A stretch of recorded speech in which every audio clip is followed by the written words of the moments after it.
এবার কি তাহলে গোলামের সকল কিছু মনে পড়ে যাবে? কি করতে চলেছে দুনিয়ার টাকার গোলাম নাটকটির ৭তম পর্বে। হ্যালো নাটক লাভার্স, কেমন আছেন সবাই? আশা করি সকলেই ভালো আছেন। দেখতে দেখতে আমরা কিন্তু দুনিয়ার টাকার গোলাম নাটকটির ৬তম পর্ব দেখে নিয়েছি। আর আপনারা যারা এখন পর্যন্ত নাটকটির ৬তম পর্ব দেখেননি তারা অবশ্যই প্রাঙ্কিং এন্টারটেনমেন্ট ইউটিউব চ্যানেল থেকে নাটকটির ৬ নম্বর পর্ব দেখে নেবেন। তো বন্ধুরা, আজকের এই ভিডিওতে আপনাদেরকে আমি জানিয়ে দেব নাটকটির ৭তম পর্বে কী কাহিনী ঘটতে চলেছে এবং আপনারা কি করলে সবার আগে নাটকটির ৭তম পর্ব দেখতে পারবেন সকল কিছু বিস্তারিত আজকের এই ছোট্ট ভিডিওতে আপনাদের জানিয়ে দেব। তাই অবশ্যই আজকের এই ভিডিওটি মনোযোগ সহকারে দেখবেন।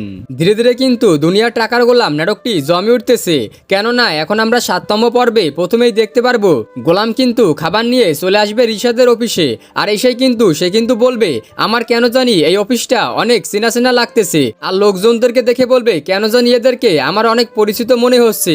আর এই কথা শুনেই কিন্তু রিশাদ অনেক ঘাবড়ে যাবে, কারণ এখন যদি গোলামের সকল কিছু মনে পড়ে যায় তাহলে কিন্তু রিশাদের সামনে বড় বিপদ রয়েছে। কারণ রিশাদ কিন্তু ভুলিয়ে ভালিয়ে ফাতেমাকে বিয়ে করেছে শুধু টাকা পয়সা, গাড়ি বাড়ি, জায়গা সম্পত্তি সকল কিছু তার নামে করে নেওয়ার জন্য। তো এই সকল কাহিনী আমরা দেখতে পারবো নাটকটির ৭তম পর্বে। তো এখন আপনাদের বলে দিচ্ছি নাটকটির পরবর্তী পর্ব কবে এবং কোন চ্যানেলে প্রকাশিত হবে। তবে তার আগে অবশ্যই আপনারা কে কোন জেলা থেকে আমার এই ভিডিওটি দেখতেছেন অবশ্যই কমেন্ট বক্সে কমেন্ট করে জানাবেন। তো বন্ধুরা, নাটকটির পরবর্তী পর্ব দেখতে পারবেন 15ই জুন ঠিক 12টার সময় প্রাঙ্কিং এন্টারটেনমেন্ট ইউটিউব চ্যানেলে। তাই অবশ্যই আপনাদেরকে 15ই জুন পর্যন্ত অপেক্ষা করতে হবে। তবে যখনই যে চ্যানেলেই নাটকটির পরবর্তী পর্ব আসুক না কেন, সবার আগে আমার ইউটিউব চ্যানেলে আপনাদেরকে আপডেট জানিয়ে দেব।